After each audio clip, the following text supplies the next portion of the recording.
하나님의 말씀은 요한계시록 3장 14절에서 22절입니다. 요한계시록 3장 14절에서 22절 한 목소리로 합독하시겠습니다. 라오디게아 교회의 사자에게 편지하라. 아멘이시요 충성되고 참된 증인이시요 하나님의 창조의 근본이신 이가 이르시되 내가 내 행위를 아노니 내가 차지도 아니하고 뜨겁지도 아니하도다. 내가 차든지 뜨겁든지 하기를 원하노라. 내가 이같이 미지근하여 뜨겁지도 아니하고 차지도 아니하니 내 입에서 너를 토하여 버리리라. 내가 말하기를 나는 부자라 부유하여 부족한 것이 없다 하나 내 공고한 것과 가련한 것과 가난한 것과 눈먼 것과 벌거벗은 것을 알지 못하는도다. 내가 너를 구원하노니 내게서 불로 연단한 금을 사서 부유하게 하고 흰 옷을 사서 입어 벌거벗은 수치를 보이지 않게 하고 안약을 사서 눈에 발라 보게 하라. 물은 내가 사랑하는 자를 책망하여 징계하노니 그러므로 내가 열심을 내라 회개하라. 볼지어다 내가 문 밖에 서서 두드리노니 누구든지 내 음성을 듣고 문을 열면 내가 그에게로 들어가 그와 더불어 먹고 그는 나와 더불어 먹으리라. 이기는 그에게는 내가 내 보좌에 함께 앉게 하여 주기를 내가 이기고 아버지 보좌에 함께 앉은 것과 같이 하리라. 귀 있는 자는 성령이 교회들에게 하시는 말씀을 들을지어다. 아멘. 우리가 살아가고 있는 지구촌의 일상이 폭력과 갈등으로 끊임없이 얼룩지고 있습니다. 지난 6월 27일 금요일은 피해 금요일이다 이렇게 명명했습니다. 이슬람 국가 1주년을 앞두고 프랑스와 그리고 또 티니지의 휴양 도시에서 또 쿠웨이트에서 동시다발의 테러로 말미암아 66명의 사람들이 목숨을 잃었습니다. 끔찍한 사형 장면을 동영상으로 촬영해서 보여주는 야만적인 행동을 일삼고 있습니다. 아직도 메르스 바이러스가 퇴치되지 않고 기승을 부리고 있습니다. 온 국민들이 고통을 겪고 있는데 대통령이 국회법 거부권을 행사하면서 여당 원내대표를 공격하면서 배신의 정치다 하면서 여의도 국회가 초토화되었습니다. 6.25 65주년이라는 아픔의 시간을 보내면서 함께 머리를 싸매고 국민들을 위로하고 무너진 경제를 세우는 일에 앞장서야 될 지도자들이 정적의 모습을 보이고 있는 이 모습을 보면서 가슴이 답답합니다. 이런 와중에 가뭄의 일부를 해결시켜주는 장마비와 같이 우리의 마음을 위로해주는 사건이 있어서 한 가닥 위로를 받습니다. 지난 6월 17일 미국 사우스캐롤라이나주 찰스턴시에서 임마누엘 아프리칸 감리교회 총격 사건이 일어났지 않습니까? 21살 된 백인 우월주의 청년이 수요 성경 공부를 하고 있는 교회당에 들어가서 그 교회 담임 목사님과 성도들 9명을 무차별 사상하고 9명이 목숨을 잃는 일이 벌어졌습니다. 이틀 뒤에 6월 19일 날 찰스턴시 법원에서 약식 재판이 열렸습니다. 이 백인 청년의 보석에 대한 그런 재판이 열렸는데 화상으로 구치소에 수감되어 있는 이 살해범 청년과 그리고 이 유가족들이 법원에서 또 이 구치소에서 화상으로 대화를 하는데 이 미국의 이런 대화 속에는 이 피해자들이 살해범 범인에게 어떤 이 하는 말이 있다고 합니다. 그 말이 참 굉장히 우리에게 큰 위로를 주고 도전을 주는 그런 말입니다. 아내를 잃은 한 남편이 이렇게 말했습니다. 나는 당신을 용서하고 우리 가족도 당신을 용서한다. 당신은 우리의 용서를 참의 기회로 삼아 지금보다 더 나은 사람이 되기를 바란다. 아들을 잃은 어머니가 이렇게 말합니다. 당신은 세상에서 가장 아름다운 사람들을 죽였다. 내 몸에 있는 살점 하나하나가 모두 아프고 나는 사고 이전처럼 살아가지 못하겠지만 하나님께서 당신에게 자비를 베풀기를 기도하겠다. 어머니를 잃은 딸이 이렇게 이야기했습니다. 엄마를 다시 안을 수 없고 함께 얘기할 수도 없다. 많은 이들이 당신 때문에 고통당하지만 하나님은 당신을 용서할 것이고 나도 당신을 용서한다. 아내를 죽이고 자식을 죽이고 부모를 죽인 원수입니다. 그 피해를 당한 지 한 달, 1년 긴 세월이 지나간 것이 아니고 불과 이틀밖에 되지 않습니다. 이틀밖에 되지 않는 아직까지 장례도 치르지 못하는 그 상태에서 법정에서 이 가해자, 이 살해범에게 하는 이 유가족들의 말이다. 우리가 감히 상상할 수 있는 그런 말이 되겠습니까? 월스트리트 저널이 이렇게 이 현장을 지켜보면서 말했다고 합니다. 평범한 재판 현장이 화학과 치유의 생생한 정은장이 되었다. 정말 위대한 용서의 모습을 볼 수 있다고 그렇게 말했습니다. 우리 사회뿐 아니라 끊임없이 폭력으로 얼룩지고 있는 지구촌의 모든 이들이 본받고 도전받아야 될, 또 실천해야 될 그런 아름다운 삶의 모습이 아니겠습니까? 이들의 삶의 모습이 어디에서 출발된 겁니까? 예수님께서 마태복음 5장 43절과 44절에 이렇게 말씀합니다. 함께 합독하십시다. 또 내 이웃을 사랑하고 내 원수를 미워하라 하였다는 것을 너희가 들었으나 나는 너희에게 이르노니 너희 원수를 사랑하며 너희를 박해하는 자를 위하여 기도하라. 원수를 사랑하고 나를 박해하는 사람을 위해서 기도하는 일이, 그것은 먼 곳에 있는 것이 아니고 아주 위대한 사람들만 실천할 수 있는 그런 것이 아니고 평범한 사람들, 보통 사람들, 우리처럼 하나님을 예배하는, 하나님의 은혜를 사모하는 그 사람들이라면 누구든지 실천할 수 있는 그런 일이라고 임마누엘 감리교회 성도들의 모습은 우리에게 분명하게 보여주고 있습니다. 여러분, 오늘 이 땅에 오늘 우리에게 무엇이 필요합니까? 돈이 없어서, 아니면 우리가 이 땅을 살아가면서 뭔가 이 땅에 부족한 것들 때문에 우리가 불편하고 우리의 삶이 공고합니까?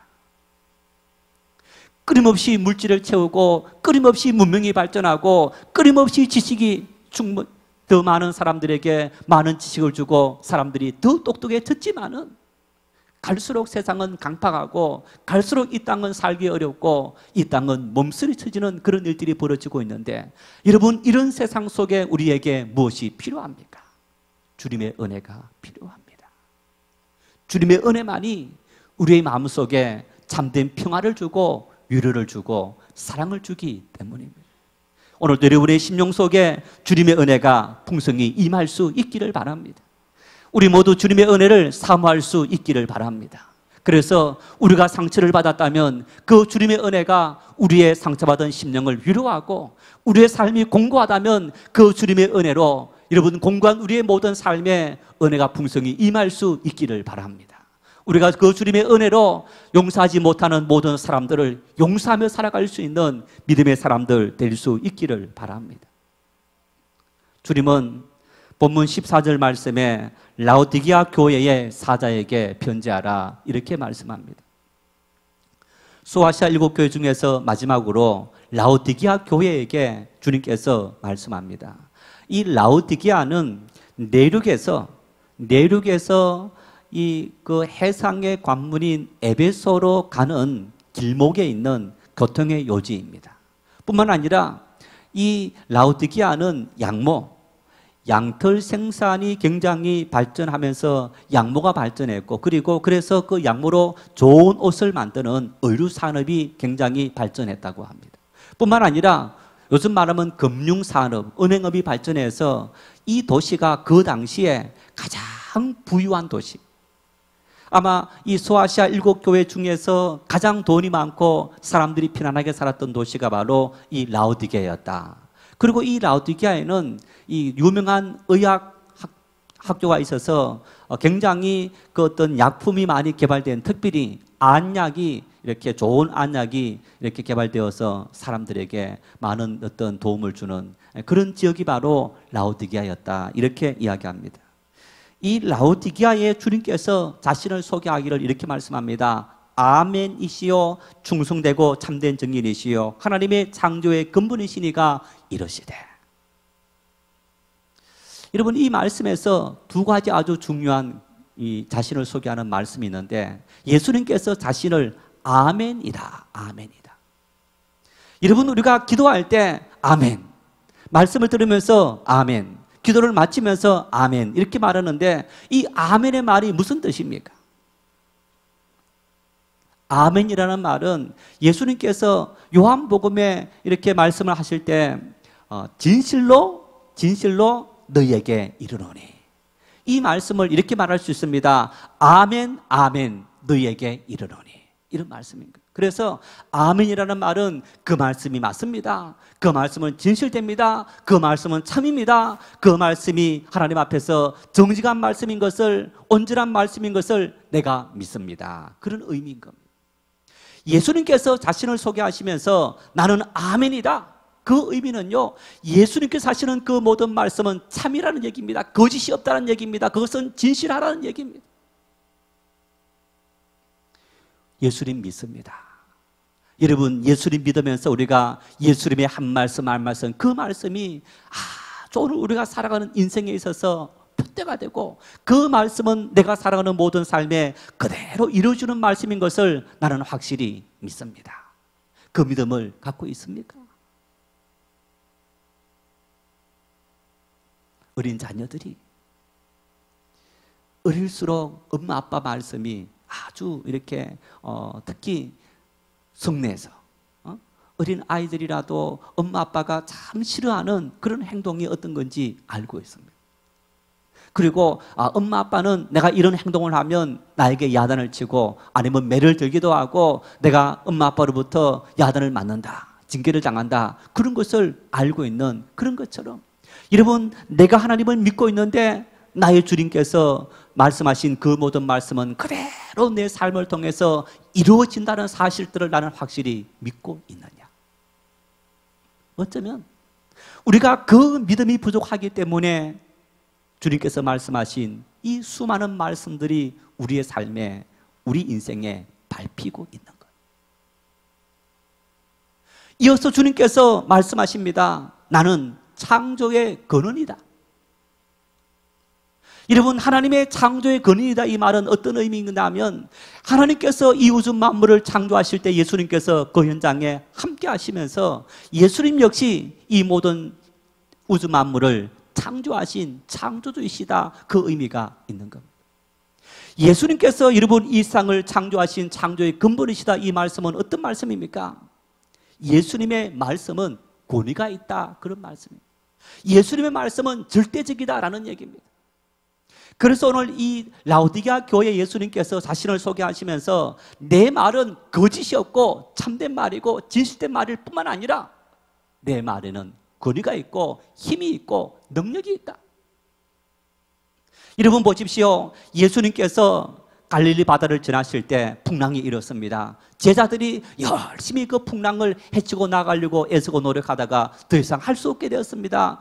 주무시고 계시는 예수님을 찾아가서 예수님, 우리가 죽게 생겼습니다. 믿음이 없는 자들아 왜 두려워하느냐?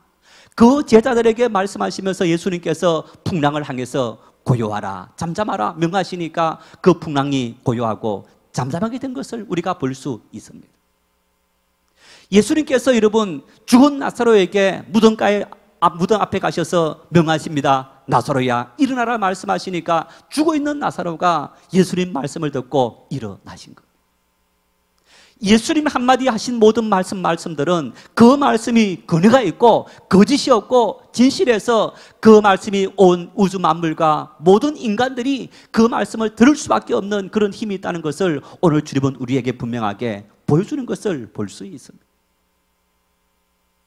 여러분, 이 말씀은 우리를 위로하는 말씀인가 동시에 예수님의 말씀이 멸시당하고 무시당하고 예수님 말씀이 거부당하는 것은 예수님의 심판도 함께 있다는 사실을 우리에게 분명하게 보여주는 그런 말씀이기도 한 겁니다. 나는 얼마나 주님의 말씀을 사모하고 있는가? 얼마나 주님의 말씀의 권위를 인정하며 살고 있는가? 얼마나 나는 그 주님 말씀을 들으려고 애쓰고 노력하고 있는가? 주님의 권위를 인정한다는 것은 교회의 권위를 인정한다는 얘기입니다. 주님의 지도를 받는다는 것은 교회의 지도를 내가 수용하고 순종하고 받는다는 의미가 있는 겁니다. 주님의 몸된 교회를 거부하고 주님의 몸된 교회의 순종을 거부하는 것은 바로 주님을 거부하는 것과 마찬가지가 되는 겁니다. 주님을 순종하고 그 말씀 앞에 우리가 복종하고 그 말씀의 권위를 인정하고 살아갈 수 있는 그런 믿음의 사람들 될 수 있기를 바랍니다. 라오디게아 교회는 7교회 중에서 유일하게 칭찬이 없는 교회입니다. 7교회 중에서 2교회는 책망이 없는 교회고 칭찬만 있는 교회인데 반해서 이 라오디게아는 칭찬은 없고 책망만 있는 교회입니다. 어떤 책망이 있습니까? 본문 15절 말씀을 같이 읽겠습니다. 내가 내 행위를 아노니 내가 차지도 아니하고 뜨겁지도 아니하도다. 내가 차든지 뜨겁든지 하기를 원하노라. 차다란 말은 어떤 말입니까? 안 믿는다는 얘기입니다. 불신앙을 말합니다. 뜨겁다는 말은 어떤 의미인 겁니까? 열심히 믿는 사람, 믿음이 좋은 사람, 주님을 향해서 헌신하는 그런 사람을 바로 뜨거운 사람이다, 열심히 믿는 사람이다 이렇게 이야기하는 겁니다. 그런데 이 라오디게아 교회 성도들은 차지도 않고 뜨겁지도 않는 어중간한 상태에 있는 어정쩡한 상태에 있는 그런 신앙생활을 하고 있는 사람들이다 이렇게 이야기하는 겁니다. 여러분, 자 한번 나는 이제 이 자리에 오셨으니까 차가운 사람들은 아닙니다. 나는 뜨거운 사람인가 아니면 어정쩡한 사람인가? 가슴 속으로 한번 손 한번 들어보세요. 나는 주님을 위해서 열심히 헌신하고 나는 주님을 위해서 정말 뜨거운 마음을 갖고 열심을 내고 있는 그런 성도인가? 아니면 나는 어중간한 상태에서 미지근한 그런 상태로 살아가고 있는 그런 사람인가? 어쩌면 이 라오디게아 교회의 모습은 오늘 우리들의 삶의 모습을 굉장히 많이 보여주고 있는 그런 모습이기도 한 겁니다. 여러분, 예수님께서 마태복음 6장 24절에 이렇게 말씀합니다. 같이 읽겠습니다. 한 사람이 두 주인을 숨기지 못할 것이니 혹 이를 미워하고 저를 사랑하거나 혹 이를 중히 여기고 저를 경히 여김이라. 너희가 하나님과 재물을 겸하여 숨기지 못하느니라. 두 주인을 숨기지 못한다. 차가운 사람, 재물이 인생의 목적이고 재물이 우리의 주가 되고 있습니다. 뜨거운 사람, 재물보다 주님을 모시고 살아가는 그런 사람이 되어지는데 이 라오디게아 교회 사람들은 어떤 모습을 보이고 있느냐? 재물과 주님을 함께 섬기려는 그런 미지근한 상태, 믹스된 상태, 융합된 상태, 그런 상태로 살아가는 사람이라고 이야기하는 겁니다.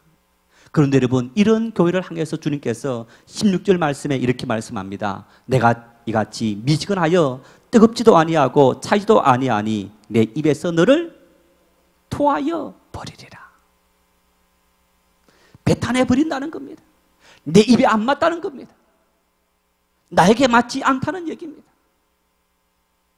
세상과 재물과 주님을 함께 섬기고 우리의 삶 속에서 재물과 세상의 명예와 그리고 주님이 동등한 위치에 있으면서 한 발은 세상 한 발은 주님께 있는 이 미지근한 신앙은 주님께서 신앙이라고 인정하지 않고 내쳐버린다. 심판받게 되고 그 사람은 주님의 은총을 누릴 수 없다라고 예수님은 단호하게 말씀하고 있는 것을 볼 수 있습니다.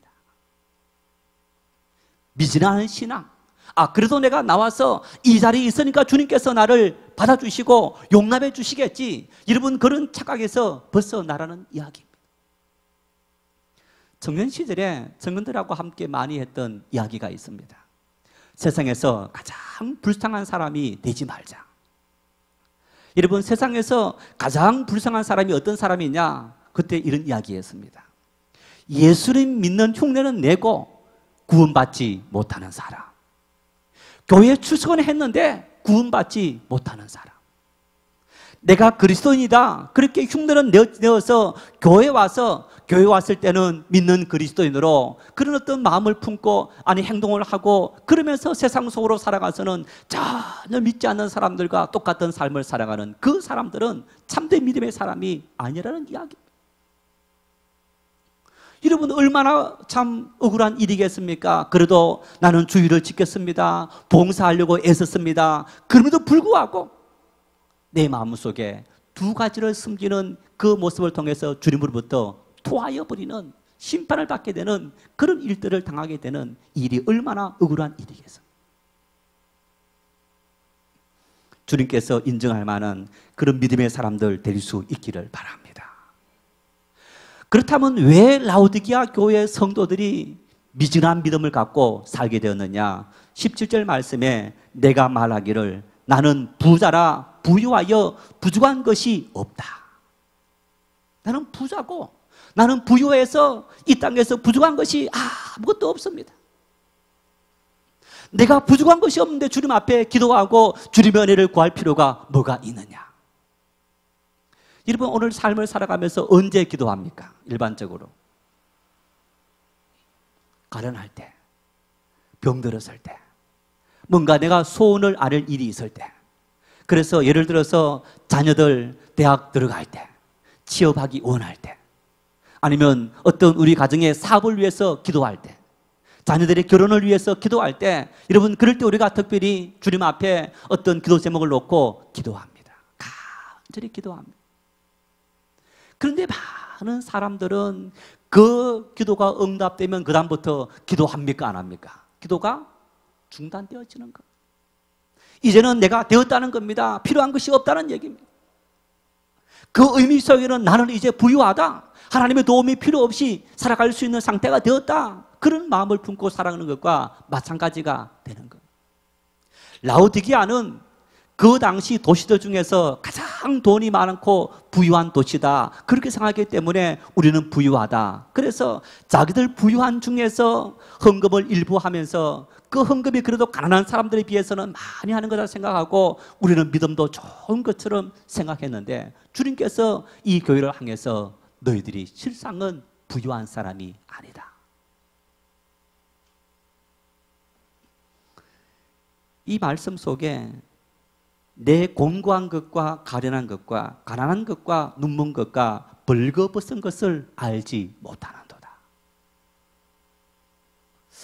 여러분 너가 정말 부유해서 나는 더 이상 필요한 것이 없는 사람입니다라고 하지만 실상은 곤고하고 가련하고 가난하다. 아니 가장 돈이 많은 그 도시 사람들을 향해서 정말 누가 보더라도 부유한 그 도시 사람을 향해서 실상은 너는 가난한 사람이다. 양모, 좋은 옷을 입고 어쩌면 그 당시 이 비단 옷들이 발전하면서 그러면서 그 비단 옷을 입고 있는 그 사람들을 향해서 예수님께서 너는 실상은 벌거벗은 사람이다. 안약이 발전해서 눈병을 잘 고쳐서 사람들이 눈을 밝게 하는 그 도시 사람 향해서 너희들은 실상 눈먼 사람이다. 왜 주님께서 이 말씀을 하신 겁니까? 18절 말씀 보면 내가 너를 권하노니 내게서 불로 연단한 금을 사서 부유하게 하고 흰 옷을 사서 입어 벌거벗은 수치를 보이지 않게 하고 안약을 사서 눈에 발라보게 하라. 불로 연단한 금을 사서, 여러분 이 말씀은 무슨 얘기입니까? 신앙은 연단을 통해서 단련되어진다는 얘기입니다. 때로는 삶에 굴곡이 있습니다. 절망이 있고 시련이 있고 고통이 있고 아픔이 있는데 그 모든 시련을 예수 그리스도 십자가를 바라보고 참고 인내하고 걸어가는 그 삶이 우리에게 필요하다는 얘기. 그 삶을 맞이했을 때에 그것을 절망하지 말고 기쁨으로 맞이하라는 얘기입니다. 다시 말하면 물질적인 부만 인생의 부가 아니고 우리 신앙의 연단을 통해서 참된 신앙의 부유함이 인생의 부유함이라는 것을 예수님께서 이 교회를 향해서 말씀하고 있는 것. 좋은 옷으로 그들이 양모로 비단 옷으로 치장하고 화려한 옷을 입고 있는 그들을 향해서 너희들이 실상은 벌거벗은 자들이다. 왜? 육체는 화려한 옷을 입고 있지만은 그들의 영혼, 그들의 영혼은 벌거벗은 모습과 마찬가지이기 때문에. 왜? 영혼은 예수님 보혈의 옷을 입어야 되는 겁니다. 예수님 보혈의 옷을 입어야 되는데 그들은 예수님 보혈을 인정하지 않는 겁니다. 그래서 예수님께서 그들을 향해서 너희들은 실상 벌거벗은 사람들이다. 안약을 발라서 눈은 밝게 했지만은 그들이 영의 눈이 닫혀 있고 영의 눈이 뜨이지 않았기 때문에 너희들은 실상은 눈먼 사람이다. 이런 라오디게아 교회를 향해서 주님께서 19절 말씀 이렇게 말씀합니다. 열심을 내라, 회개해라. 열심을 내라. 너희들이 미진한 상태에서 열심을 내어서, 다시 말하면 뜨거워지라. 하나님 앞에 헌신하고 충성하고 믿음으로 열심히 살려고 애쓰고 노력하는 그런 삶을 살려고 너희들이 노력해라. 왜 열심을 내야 됩니까? 왜 열심을 내고 주님 앞에 우리의 모든 삶을 맡겨야 됩니까? 열심을 내는 자들에게 주님께서 풍성한 은혜를 주시기 때문입니다. 나는, 우리 정인교회는 어떤 교회입니까? 여러분은 어떠합니까? 차가운 교회인가? 뜨거운 교회인가? 나는 차가운 성도인가? 뜨거운 성도인가? 아니면 미진한 성도인가? 어쩌면 다른 사람들을 보지 않고 나 스스로를 살펴보았을 때, 내 마음을 들여다보았을 때 내 마음 스스로를 잘 알고 있을 겁니다. 주님께서 오늘 나에게 오셔서, 이 시간 나에게 오셔서 이 라오디게아 교회처럼 이놈들아, 너는 미지근하다, 내가 토하여 버리리라, 그렇게 말씀하시진 않으실까? 두 번째, 나는 라오디게아 교회 성도들처럼 신앙의 모든 기준을 물질에 두고 있는 것은 아닌가? 물질의 부유함이 신앙의 부유함이요, 물질의 축복이 우리가 하나님 앞에 받은 축복이다라고 생각하며 살아가는 그런 사람으로 살고 있는 것은 아닌가? 물질이 필요합니다. 물질이 중요합니다. 우리의 삶에 꼭 있어야 됩니다. 여러분, 그러나 이 물질보다 더 중요한 것, 우리 그런 말 있지 않습니까?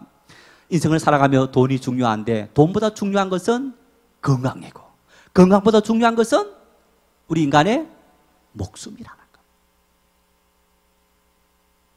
우리 육체의 생명보다 더 중요한 것은 우리 영혼의 영원한 생명이 훨씬 더 중요한 일인 것. 우리의 가치 기준이, 우리의 삶의 기준이 오로지 세상에 내가 어떤 소유에 있는 것이 아니고 우리 믿음에 있는 것을 분명하게 고백하며 살아갈 수 있는 그런 믿음의 사람들 될 수 있기를 바랍니다. 하나님께서 나에게 은혜를 주셨고 복을 주셨는데, 하나님께서 내 자녀에게 복을 주셨고 내 소원을 들어주셨는데 이제는 되었다 하는 것이 아니라, 하나님께서 우리에게 은혜를 주셨고 되었기 때문에 내가 그 은혜를 감사하고, 이제는 그 은혜를 감사하면서 이 모든 것을 내 인생의 사명으로 생각하고 더 열심을 내고 헌신하고 믿음으로 살겠습니다. 여러분, 그런 가난한 심령이 될 수 있기를 바랍니다. 세 번째, 라오디게아 교회 성도들에게 주님께서 이렇게 말씀합니다. 열심을 내라. 나는 믿음의 열심인 성도인가? 나는 하나님의 교회, 나는 주님 앞에서 열심을 내는 그런 믿음의 사람으로 살아가고 있는가? 주일을 성수하는, 주일 예배에 참여하는 이것만으로 나는 열심을 내고 있는 사람이다. 여러분, 그렇게 생각하십니까? 보십시오. 길게 살면 몇 년쯤 살 것 같아요? 길게 살면. 지금 현재 100세 넘게 사시는 분들이 많습니까? 적습니까? 많습니까? 적습니까?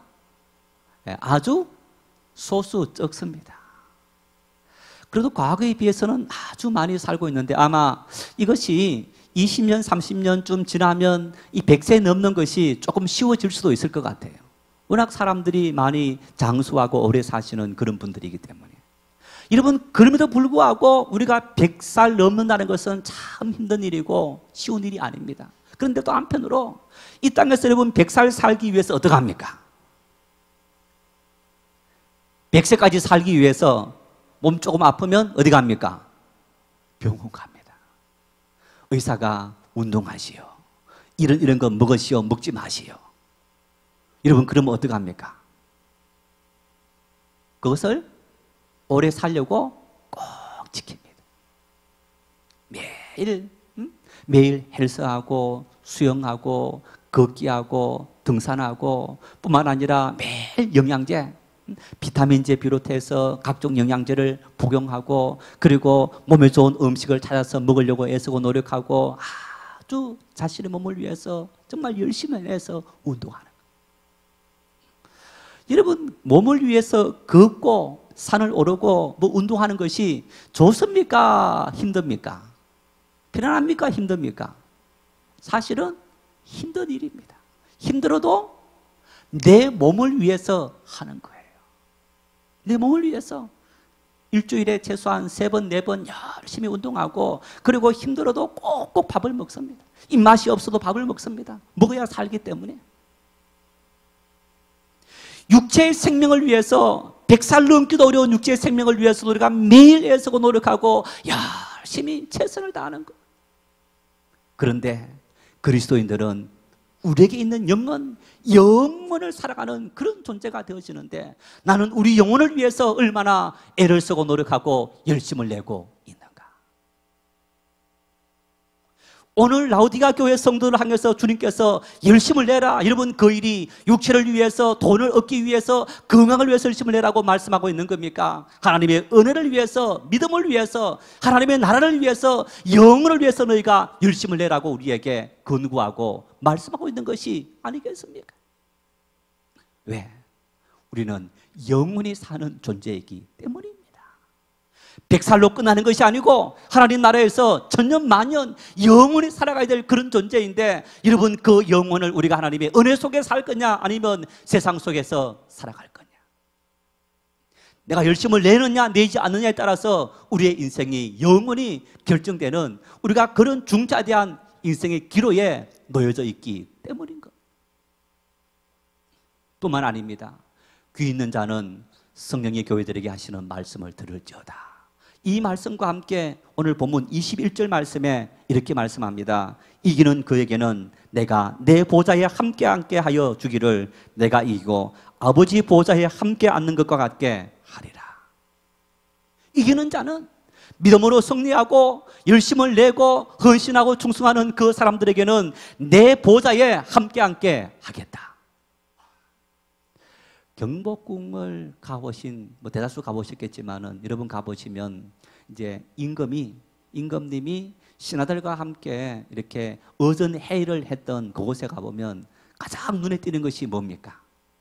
임금님이 앉았던 의자.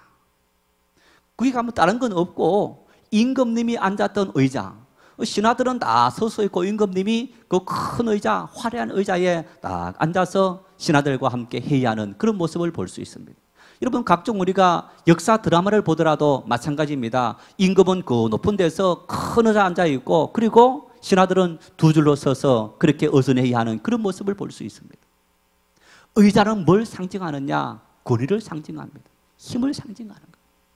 임금에게, 왕에게는 그런 권위가 있다는 것을 의미하는 겁니다.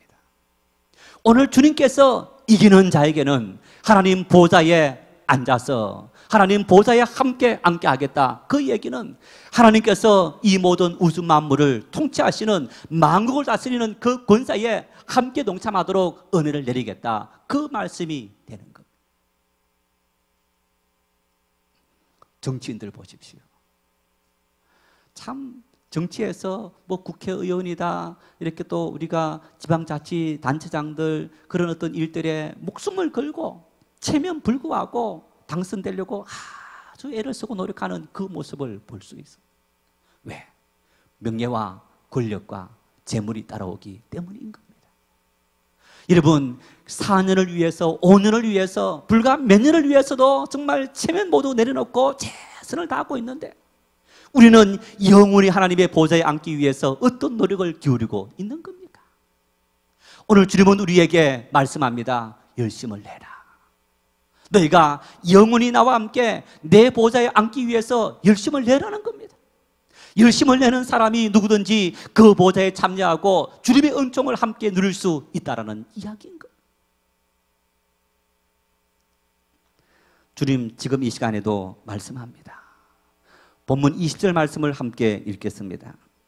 볼지어다 내가 문 밖에 서서 두드리노니 누구든지 내 음성을 듣고 문을 열면 내가 그에게로 들어가 그와 더불어 먹고 그는 나와 더불어 먹으리라. 누구든지 주님은 묻지 않습니다. 누구든지 인물을 묻지 않습니다. 능력을 묻지 않습니다. 환경을 묻지 않습니다. 지식을 묻지 않습니다. 부유함을 묻지 않습니다. 누구든지 내 음성을 듣고 문을 열면, 누구든지 내 말을 순종하고 그래서 나를 영접하고 내 뜻을 따라 살면 내가 그에게 들어가서 그는 나와 더불어 먹으리라. 내가 그 인생의 모든 삶을 책임져 주고 그 모든 인생을 내 뜻대로 인도하고 그를 이 땅에서 하나님의 영광 위에서 살아갈 수 있는 그런 사람으로 주님께서 은혜를 베푸시겠다고 말씀하고 있는 놀라운 축복의 말씀인 겁니다. 주님은 우리에게 손님으로 남기를 원하시는 것이 아닙니다. 주님은 우리의 주인이 되기를 원하십니다. 주님은 우리에게서 이방인이 되기를 원하시는 것이 아닙니다. 주님은 우리에게 들어오셔서 우리의 주인이 되시고 우리의 모든 삶을 다스리시고 통치하시기를 원하시는 주님이신 겁니다. 나는 주님을 손님으로 모시고 있느냐, 내 인생의 주인으로 모시고 있느냐. 어쩌면 많은 성도들이 주님을 손님으로 모시고 있는 것은 아닙니까? 내 집 안에도 들어오는 분이 아니라 마치 이웃처럼 내 집 바깥에 세워놓고 주님께서 끊임없이 녹화하고 계시지만은 그 주님을 내 마음속에, 내 삶 속에, 내 영역 속에 모시지 않고 살아가는 그런 삶을 사는 것이 오늘 우리의 현주소가 아니겠습니까? 주님은 이 시간도 두드리십니다. 우리 인물을 따지지 않고 능력을 따지지 않고 내 조건을 따지지 않고 내 신앙의 긴 세월 짧은 세월을 따지지 않고 주님은 이 시간도 우리에게 문을 녹화하시면서 문을 열어라. 너 마음을 열고 나를 맞이해라. 내가 너 인생의 삶을 책임져 주고 너 인생을 내 영광을 위한 도구로 서리라. 하나님께서 우리에게 지금도 말씀하시고 우리에게 문을 열라고 말씀하시는 그 주님의 음성 앞에 문을 열 수 있기를 바랍니다. 한번 따라 하시겠습니다. 주님, 당신을 환영합니다. 오셔서 나의 주인이 되시고 내 모든 삶을 인도해 주십시오. 주님의 말씀에 전적으로 순종하며 살겠습니다. 주님을 환영한다고, 주님을 기뻐한다고, 주님 어서 오시라고. 안 오시는 주님 어짜락 소매짜락 정말 주님을 강제라도 끌고 나에게서 들어오라고.